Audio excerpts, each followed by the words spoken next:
Fraziled with Rob. Welcome to Fraziled with Rob. We're back from a hiatus, and I am here with Quinn Rollins. Quinn Rollins. And this is the big comeback episode because we're both wearing vests. Yes, it's a vest kind of day. It's a vest kind of day. Yeah. Well, Quinn, this isn't about me or our vests. This is a chance to have a little conversation with your fans here. Right there in that little camera, a bunch of fans. So, Hi, fans. Let's start off with maybe you can tell everyone what you teach and what brought you to Cyprus. So I teach United States history to juniors, and I have United States history through film, and then I have an AVID class, an AVID elective class.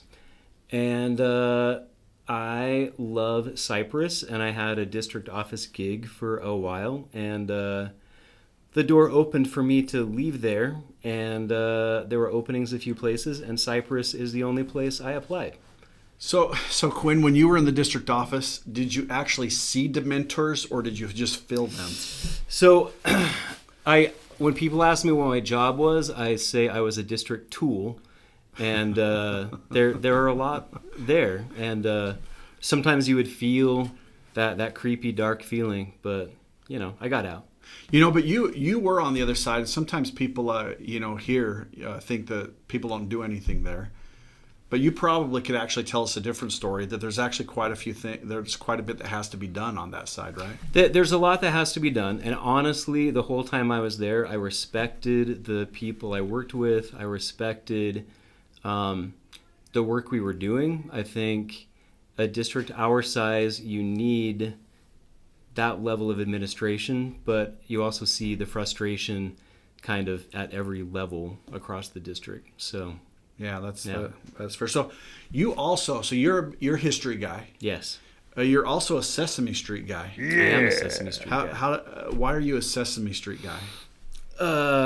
Because I was born at the right time. So Sesame Street was what we had, and it was combined education and humor and music, and it was fun. I have a rubber duck that I travel with, and I got that for my 17th birthday because Ernie had one, and travels with me. I've been to Sesame Street in New York and got to hang out with some friends there. Is it pretty cool? It's very cool. You walk into the studio, the first thing you notice is there's a giant snuffleupagus in the rafters overhead because that's where they have to store it. But then there are all these people like Elmo and stuff, and it's like from the waist down, it's like there are other people. It's just weird. That's a shock to your soul. It was. So what do Alexander the Great and Kermit the Frog have in common? Both naked all the time. Close. Their middle name. Yeah, they share the same middle name. So yeah. Kermit the Frog and Alexander the Great. There's the connection for your Muppet world and your history world right there. So you mentioned your duck. Yes. Does your duck have a name? Rubber Ducky. That's a very unique name for your Rubber Ducky. Yeah. So where are some of the places Rubber Ducky has been with you? He's been in the Atlantic Ocean, the Pacific Ocean, Mississippi River, Rhine River, Chicago, New York, Denver. He doesn't like water. He was almost lost a few times. Yeah. That would have been a traumatic experience, wouldn't it? Yeah. It was the Rhine River, and it was rough. Yeah. Well, did you have to jump in to save him? Almost. I kind of stumbled in, and yeah. So unlike old guys like me, you actually have a pretty good social presence, social media presence, don't you? Yes. So tell us about that. So Instagram, Twitter, and Facebook are the big three because I'm too old for Snapchat, and I think it's kind of sketchy. Yeah. TikTok, I don't have it. Twitter, I'm a Twitter addict is the problem. And when you work in a district office for 6 years, and that's your venting, that's where you vent. Yeah. I'm only on AOL. I still have the disc, and it does the dial-up for me. And so I have to limit my minutes because I don't want to pay too much. No. Once you hit that 60-minute mark. Sometimes I'll be on AOL and my beeper will go off, and then I've got to call whoever that number is. Yeah. Usually it's random. I don't even know who it is. Right. What's your favorite? You're a history teacher. Is there a specific time in history or something in history that you really like, maybe better than the rest? I love the Great Depression.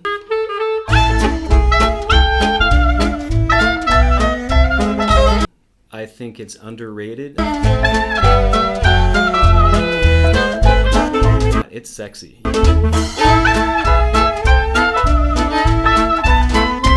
The Dust Bowl is gritty. You have the invention of superheroes, like Superman comes from the Great Depression. Like Annie, Little Orphan Annie, comes from the Great Depression. Presidents on Wheels come from the Great Depression. Like, great things. On the other side of the world, Hitler came from the Great Depression, which, not as good, but you get Indiana Jones in the mix eventually. So, yeah. You know what else came from the Great Depression? In my lineage of family, hoarders. Oh no! Yes. Hoarding. The big deal with hoarding was it became a much bigger deal after the Great Depression because people didn't want to lose stuff because they had lost it all, and so they never let things go. My grandma, like every doorknob in her house was covered with rubber bands because she couldn't throw away a rubber band, and it was a problem. Some people don't understand the joy of Lego, but I myself am a Lego connoisseur. Yes. As are you. Yes. I think you're kind of probably ahead of me in the game because I think you are a man who has some of your own mocks. So Can you tell everyone what a mock is, and maybe tell us your favorite mock that you've done? So a mock is MOC for my own creation, and it is just something that you build not from a Lego kit, like step by step, but you find the pieces and you build something that you love. And I've done some good ones. In the Muppet world, I've done like Kermit the Frog, like playing a banjo, and did Animal, the drummer from the Muppets. Did a good Oscar the Grouch. I like to build buildings and spaceships, but not necessarily a particular building or spaceship, just something I like. My favorite build is the zoo I built that was about 10 base plates in size. It was impressive. So I'm working on some new things now, but I'm a little out on it, a little bit of time left on it. Yeah. What's your favorite Lego you've ever had that's not your own creation?